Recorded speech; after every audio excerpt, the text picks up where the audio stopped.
Blog Talk Radio.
Show. The Fantasy Geek here, ready to dissect the action from Week 2 in the NFL and PFFL.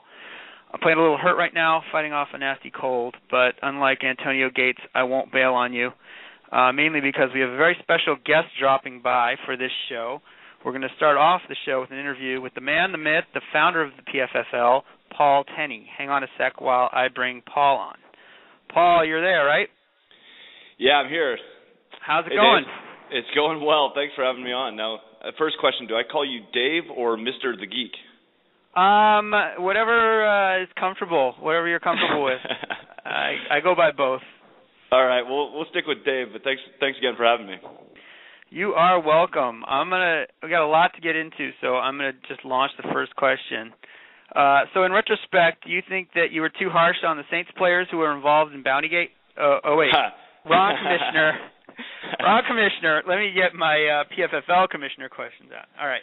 So right from day one when I joined the PFFL and I looked at the rules, there was one thing that jumped out to me, and that is, why are there no defense/special teams in the PFFL? You said that you've got a long-winded answer, so here's your chance to expound.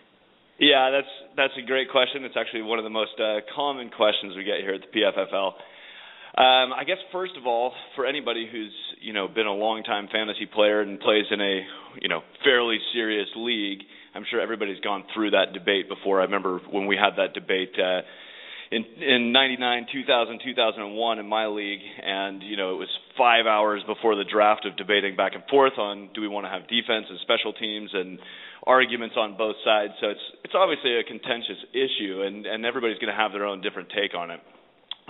Overall, though, the whole point of the PFFL is to set the rules to be as absolutely competitive as possible, and what we want to do is make sure we want to take the randomness out of fantasy football as much as possible. Now, of course, that's there's no way to completely do that, and there's always a little bit of luck involved in fantasy football.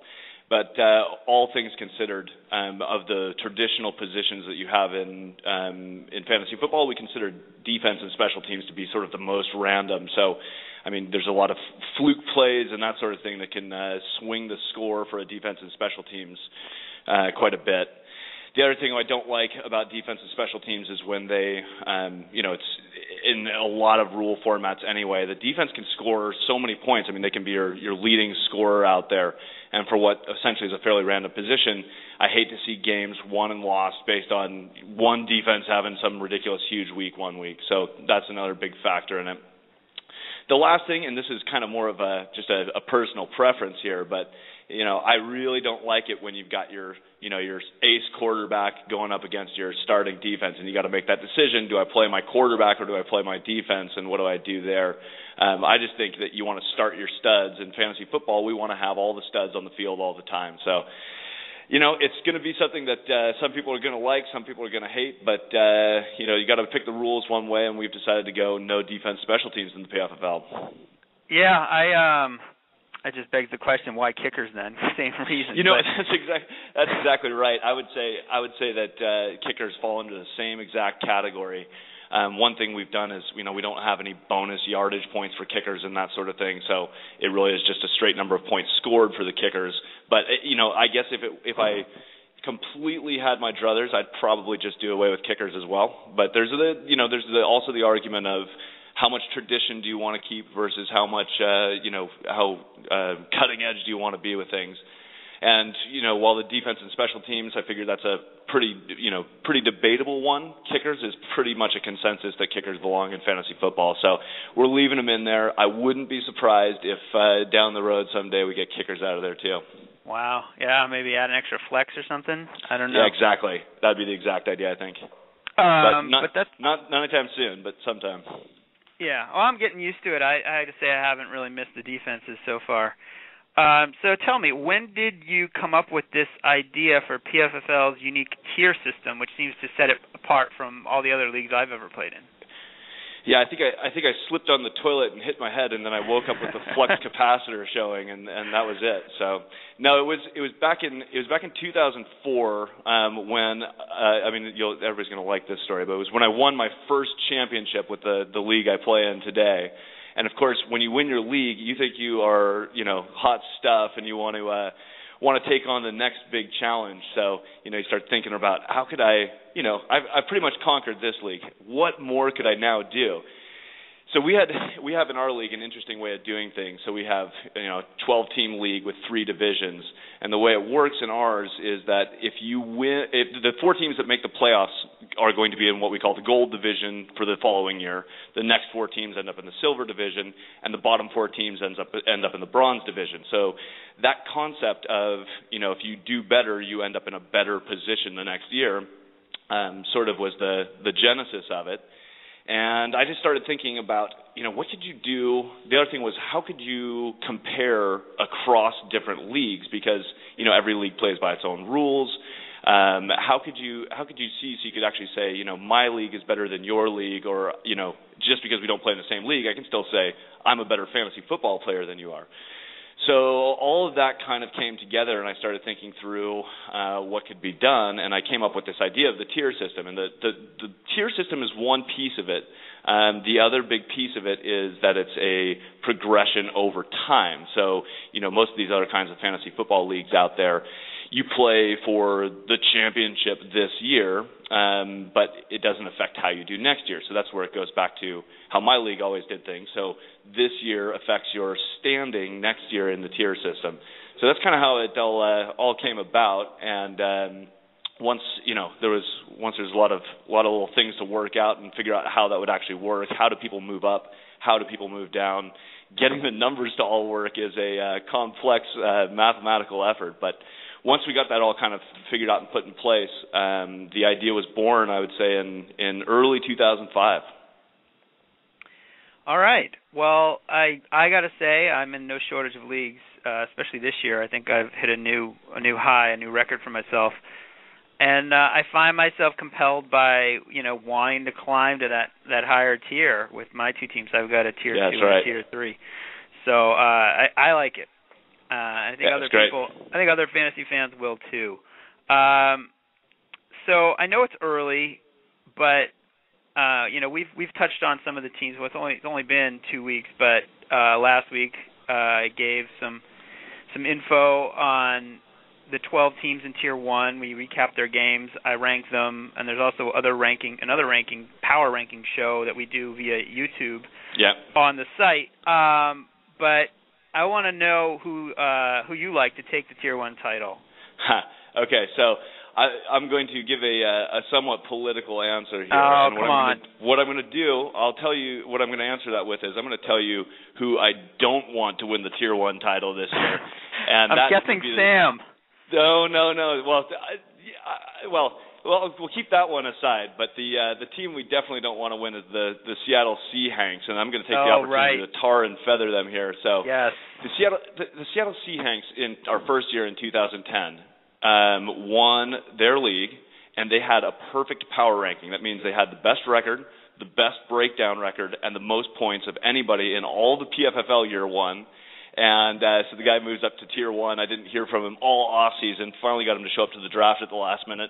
And then he disappeared on us again this year. So I think he's at least managing his team now. But he, Tier 1, he auto-drafted, which is just a complete crying shame and shows a complete lack of respect for the game. No, so I basically, the last thing I would want is for an auto draft team to win Tier 1. So far he's 2-0 and he's been absolutely kicking ass. So I don't know if that'll hold up because his bench probably isn't very strong, but we just got to see him get knocked off here. Yeah, I don't think he does have much of a bench, but when you get Arian Foster and Calvin Johnson and Eli Manning like this week, the computer drafted him quite a nice squad. It's funny. I was watching that draft happen, and I started looking at it, and I was going, man, this guy's actually putting together a pretty good team. Okay, some of our listeners might not be PFFLers just yet. Give a quick sales pitch why you think that fantasy football fans would like it. I mean, other than what you've already explained with the tier system and the year-to-year, like the built-in loyalty of, every year you want to come back. That's right. Yeah, so that's a good question. So, I mean, there's really a couple of big things about it. And the number one thing is that there's absolutely nothing else like it out there. It's a completely unique experience. And at the same time, we preserve, as best we can, traditional fantasy football. So, other kinds of attempts to aggregate, massive numbers of players, they're inherently limited in how big they can get, or they end up changing the way that the fantasy football game is actually played. So, you do things like you play through week 11 in your own league, and then you're playing against other teams in other leagues who might have the same players as you and things like that. So we've managed to come up with something that is both cutting edge, unique, totally new, but it also allows you to play fantasy football the way you know and love fantasy football, which is that's where there's just nothing else like it out there. The other thing about it that's, of course, right, the name of the league is Professional Fantasy Football League, and the big idea is that there is no limit to how big the PFFL can get. So, if the stars align and everything goes well for us, we could have millions and millions and millions of teams some year, and the result of that is that the guys who are in Tier 1 and even some of the guys in Tier 2 could make enough money playing fantasy football that they could actually be professional fantasy football players and not have a job and that sort of thing. So, I mean, it's a bit of a long shot, we'll admit it, and we're still very small and very young in this effort, but the possibility is there. I mean, it's not an impossibility. It's not a pure pipe dream. It could happen. So that's, the opportunity, I think, is what really drives this too. So when people come sign up for the PFFL, they're going to have a great time.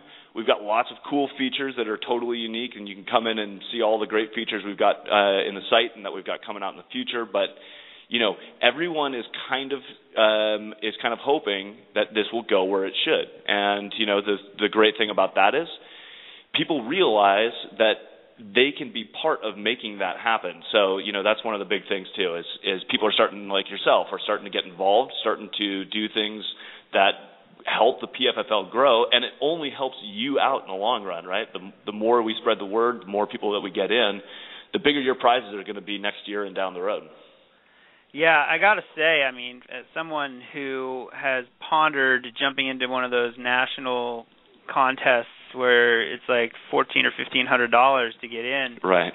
Who has that? I can't bring myself to do that. It's just so much money. Here, it's a small investment, and like you said, the prizes, it could be exponential. So that's what I really like. I like that idea a lot. Yeah, exactly. I mean, those high stakes leagues, like you said, even if I had the money to go put $1,500 down on it, sometimes the fantasy gods are with you and sometimes they're not. So, it is a game of skill officially and all of that, but there's enough randomness out there still that I don't know if I'm willing to plunk down that kind of cash. So yeah, $19.95, no big risk, right? Right, absolutely. Okay, so talking about growth, where do you see the PFFL going for next year? Like, what's the goal to grow the league to next year? Yeah. And then, maybe 5 years from now, where do you see it? Yeah, so let's see. The game plan officially for semi-officially for 2013 is to get us to 5 tiers. So right now we're at 252 players, and we actually capped it at that this year, and we're not going to accept any more than that because we wanted to keep it a little bit small this year as we rolled out our new website and all of that stuff.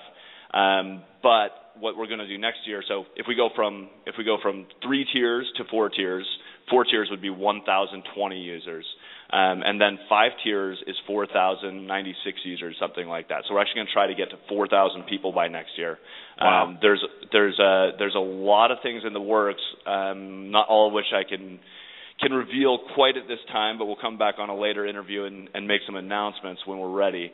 But the idea is we've got some plans in place to try to grow it out to 4,000 users by next year, which is ambitious, but it's I think it's going to be possible. Again, some things are going to have to line up for us. So that's the game plan. Now, in terms of where do we see it going after that, I mean, the big question really is this. At some point, the turning point, I think we can continue to grow and build at least slowly. I'm pretty confident in that for any period of time. I think we're going to be able to run profitably and be able to keep this thing going and moving forward for a while yet to come. But the big question is, do we have that viral moment? And the viral moment is when all of a sudden, I think there's a natural progression towards that too. I mean, in some ways, the more people that are playing the PFFL, the more attractive it is to join the PFFL because the prizes start getting bigger. You start seeing more content. You start seeing all the exciting stuff happening that really comes to fruition the more people we get. So there's sort of a gravity to the PFFL in terms of, the bigger it gets, the more people will want to join it. So the real question is just, can we hit that viral moment where it gets out into the national consciousness and everybody is aware of the fact that this thing exists and sees, I better get into this right now or I'm going to be down at the bottom rung when there's 10 tiers here. And that's the big question. So, if the stars align, like I said, and everything goes the way we would hope, 5 years from now, I really think we could have over 1 million users and, wow. Potentially more. So, well, I mean, the price is right, $19.95, so you have basically nothing to lose. And I see people, getting multiple teams, and yeah, I mean, I was hooked when it was like, okay, sign up now, or you're going to be in a lower tier, and you'll have to go that extra year before you can, get to the top. And I'm like, all right, I'm signing up now because I want to maximize my chances to get to the top tier right away. Absolutely, and we had like you said too, we did make it possible so that you could in tier 3 this year take out more than one team. So only a handful of people did that, but if I look out at next year, I mean, if I'm bought into this concept and I see where it's going to go, I mean, I would take out 3 or 4 teams in tier 4 because why not give yourself every chance possible to move up? So we'll see how that argument persuades people as we get into next year. All right, sounds good. So you're not only the PFFL commissioner, you're also a player, not in this league, but you have a long history of playing, and you're quite good. So drop some knowledge on us before you go. Who is your top sleeper right now? It can be like a free agent or an end-of-the-bench guy, just somebody who hasn't clicked yet, but you kind of like. A little advice for our listeners. Well, that's a good question. First of all, I got to say my number one must-have guy going into the year this year was Ben Tate. And, I paid $15 for him in my league, which I consider to be a bargain, even though, some people might have snickered a little bit at it. I mean, the guy's going to be a flexible player throughout the season. And if, God forbid, something were to happen to Arian Foster, that's the guy who can win you the championship, right? And when I look at players that I like, it's not about, can this guy score a few points for me, or is this guy going to have a good season? The first thing I'm looking out there for is, who's going to be the guy that wins me that championship? And this year I saw that in Ben Tate. So I was pretty pleased that he put up a couple touchdowns this week, and I think we'll see some of that continue. But that doesn't quite answer your question. So if I'm looking at guys right now who are sitting down near the end of the bench, I'll say something that's a little bit similar here, which is I think that one guy a lot of people are probably pretty down on, and justifiably, who might be a good trade target more than anything else, but, of course, if he was on my team, I would hold on to him at all costs, is David Wilson. And the reason I say that is, right now, obviously, he had that everybody saw on national TV. He came out and fumbled and, went straight into Tom Coughlin's doghouse. So, it's going to be a while here. What I see in that guy is what I saw in C.J. Spiller. And Spiller was a guy I picked up his rookie year and, wanted to see him turn into that guy he's now sort of turned into. But he had a lost rookie year, and that happens to some guys like that. And that could very well happen to Wilson. But something tells me he's going to get his chance here at some point and be that breakout guy because, frankly, they just don't have – I don't think they've got a guy in front of him who's going to stop him when he's ready. Andre Brown looked pretty good last week. He did look pretty good. Could be a fluke. Could be a fluke, though. The only reason I didn't mention him is because I'm trying to pick him up in my other league. He's on my short list of ads this week, but mostly it is a short-term thing where he's gonna probably play, but after that, I bet Bradshaw returns. All right, well, thank you so much for coming on. You are welcome to hang out and chime in if you want as I go through the rest of the rundown, but I know you're a busy guy. You got commissioning to do, so we'll let you jump off if you need to go. Yeah, thanks, Dave. It was a pleasure being on the show, and we'll do it again real soon. All right, sounds great, Paul. Thank you so much. All right, bye. Bye-bye. All right, that was Paul Tenney, Commissioner of the PFFL. We are now going to run through as much of this show as we can. I had the rest of it all planned out. There's a lot to get in here. We're a little short on time, but I think that the Blog Talk Radio format will let me go over 30 minutes. We're going to find out a little bit of an experiment here. All right, so let's just jump in, and I'm going to move quickly through this stuff. I got to get through, my Tier 1 stuff and my ad drops and all that good stuff. News, notes, and nonsense. I'm still tinkering with formula of the show. Still be hearing a new wrinkle or two. News, basically, had some very unexpected outcomes in Week 2, leading to some surprising stats. You had the Giants falling way behind early and Eli winging it to catch the G-men up. The Patriots got really conservative and blew it for conservative survivor pool players. If you're in a survivor pool, I hope you didn't take the Patriots. Half of my mega pool is already out. And Mike Vick and the Eagles moved to 2-0 despite being generously giving their opponents the football. He's a turnover machine right now. Still putting up good fantasy points, though. So who wants a new segment? I'm going to try out a list of all-week teams, which will feature the best and worst players of the week, just in case you weren't paying attention. Here they are. So we have the all-work team because these guys did work. First, quarterback, RG3, 2 rushing touchdowns and a bomb to Hankerson. Solid game in his second game, and looks like he is going to give you everything you expected and more. Everybody who got him got a great value. RB1, Reggie Bush, kind of came out of nowhere. I mean, he had a couple good games last year, but never hit 176 rushing yards, so that was a bit of a surprise. C.J. Spiller, a little bit less of a surprise. He's been running wild since the Fred Jackson injury, and we all know that he's capable of putting up crazy numbers, 8.2 yards per carry, 2 touchdowns. And then, so I mentioned the Giants game. That's where your WR1 and WR2 come in. Hakeem Nicks, 199 yards and a touchdown. Victor Cruz, 179 yards and a touchdown. That is some production.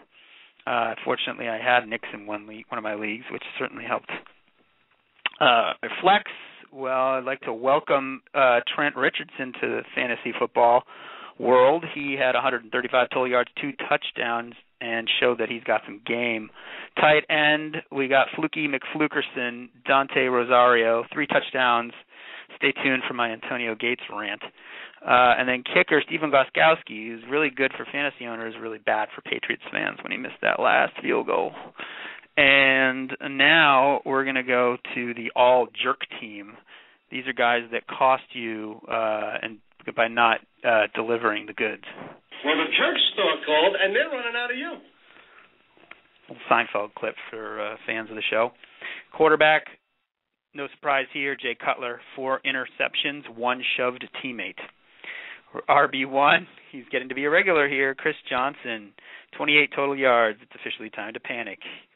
RB2, Darren McFadden, just 22 yards rushing, and that makes 2 games in a row where he has not really gotten it going on the ground. Your first wide receiver, Larry Fitzgerald. This one was a killer, 4 yards against a shaky New England secondary. Not sure what happened there. Second wide receiver, Andre Johnson, 21 yards. It's run in Houston. We just talked about Ben Tate. That's going to cost Andre Johnson now and again when the Texans are up a lot of points. Your flex player, Julio Jones, a lot of people needed him to come up big on Monday night. He did not, 1 measly point. Tight end, Jermichael Finley, 26 yards and a fumble. That certainly didn't help matters. And then your kicker was Dan Bailey, just a single point there. Dallas floundering in Seattle. All right, real quick, we got Inked and Axed. These are my pickups for the week. For more on pickups, because I'm only going to touch on a few guys here, go to the PFFL.com, where you can check out the waiver wire watch column by Tier 1 owners Colin Mills and Joe Mayline. And you can look for Josh Martin. He's a new guy. He's got a waiver wire podcast that has even more pickup information for you. So we've got you definitely covered when it comes to picking up players in the PFFL. All right.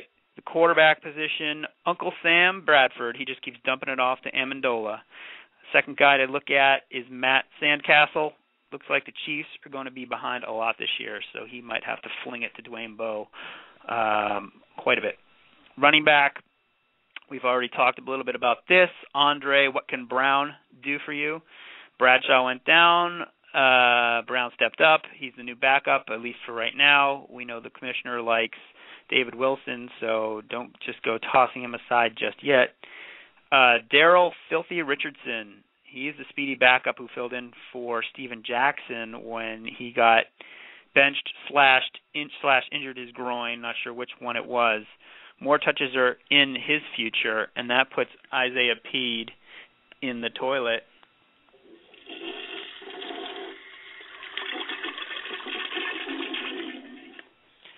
No, I'm not doing this in the bathroom. That's a sound effect.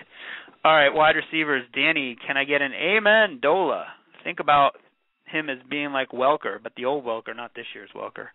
And then Brandon Latript and LaFell. He's a year 3 wide receiver who's primed for a breakout. Tight end, everybody's starting to pay attention to Martellus, something we don't know, Bennett. Giants tight ends are usually pretty solid, and I think Bennett will be a reliable addition. The other guy at tight end is Dennis Peach Pitta. The Ravens have sped up the offense, and that means more targets for Pitta. Here are a few guys you should have no problem dumping in the axed section. Roy Halou and Evan Royster. It looks like Alfred Morris is here to stay. You never know with Shanahan. If you've got an empty bench spot, you might want to hang on to them just in case, but now it's looking less and less like they are going to produce for you. Titus Young, just not getting the targets. More on him in a bit. Isaiah Peed, as I just mentioned, get out the keys because he is the wrong handcuff for Steven Jackson. And then Randy Moss. Yeah, that's right. I'm saying cut Randy Moss. He's a big name, but there are no more big games. I think his week 1 touchdown was a fluke. I don't think he's going to do much. I just have no faith. Yes, I am a Patriots fan who saw the demise happen very quickly, and I just don't have any faith. All right, real quick on to bumps, bruises, strains, and sprains. Aaron Hernandez, out 4 to 6 weeks. Hello, Kellen Winslow. There's a new signing in New England. Then we've got Ahmad Bradshaw. He could miss the Thursday night game. Better keep close tabs on that one. Steven Jackson, sore groin, kept him benched from the second quarter on.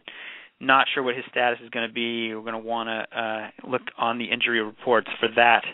Switching gears, let's cover what happened with the PFFL's best teams. Tier 1, Week 2. This is your Tier 1 update.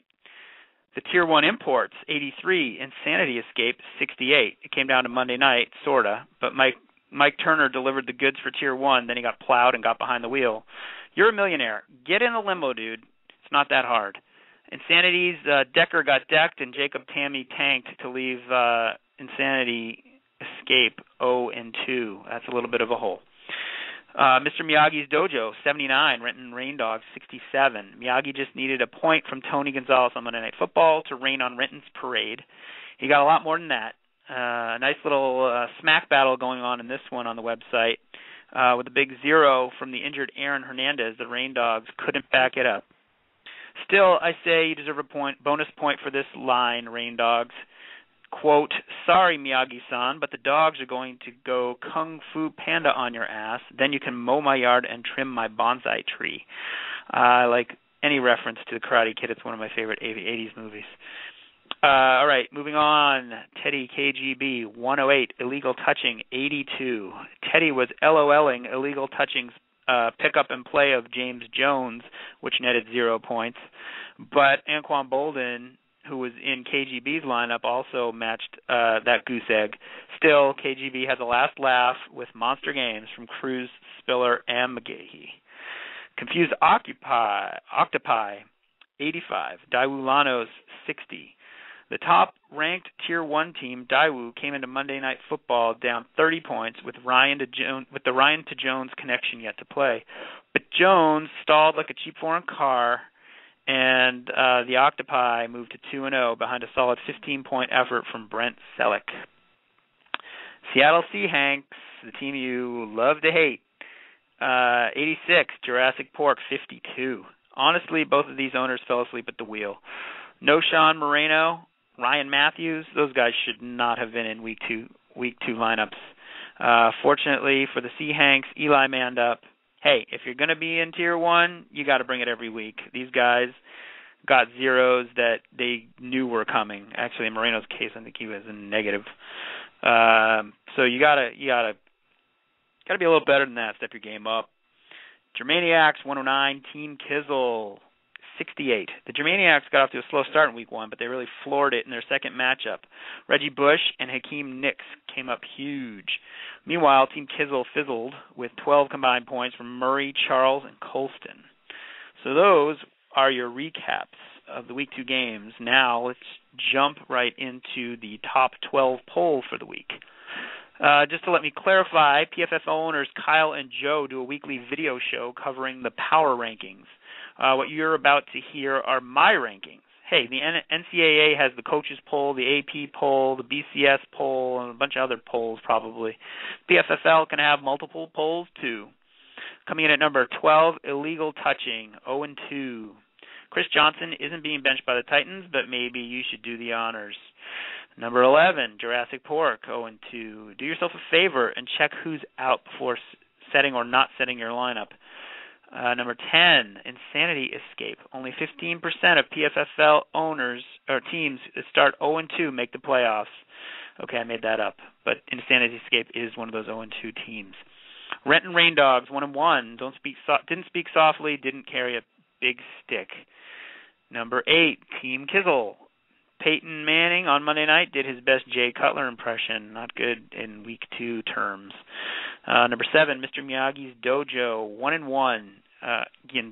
Tony Gonzalez will still be a tight end number 1 when he's like 64 years old. The guy's unstoppable still and just keeps on going.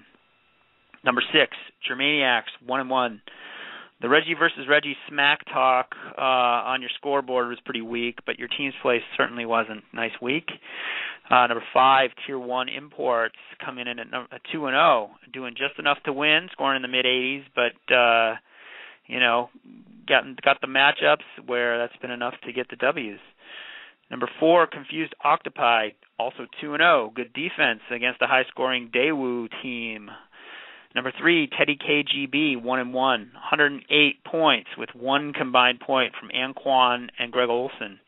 That means a lot of the other guys picked up the slack. Number 2, Daewoo Lanos, 1-1. Only 60 points, had to make you feel a little Daewoozy, but you still got a very good lineup, and I'm still convinced that this team will make the postseason. Number 1, Seattle Seahawks, 2-0. Forced to start no Sean Moreno. You're thinner than Kate Moss at running back. And your auto draft team is on autopilot right now. But who knows how long that will last once the buys kick in. Let's quickly knock out the 2-minute drill. Things I noticed while watching the games on Sunday and Monday and Thursday. The top 5 quarterbacks have been anything but. People shelled out big bucks for Rodgers, Breeze, Brady, Newton, and Stafford. Breeze and Stafford have been all right. They have top 5 point totals through 2 weeks, but the other guys are nowhere in sight. RG3 is turning out to be a huge value, as are guys like Matt Ryan and Eli Manning. So in the future, be careful spending a third of your draft day budget on a big-name quarterback. Need more proof that you should never spend more than $1 or a last round pick on a kicker? Check out how the new no-name kickers around the NFL are doing so far. Justin Tucker, Blair Walsh, and Greg Zuerlein are all in the top 6 in kicker scoring. They're each 6 for 6 in field goal attempts. Tucker and Walsh have connected on kicks of 55 yards or more.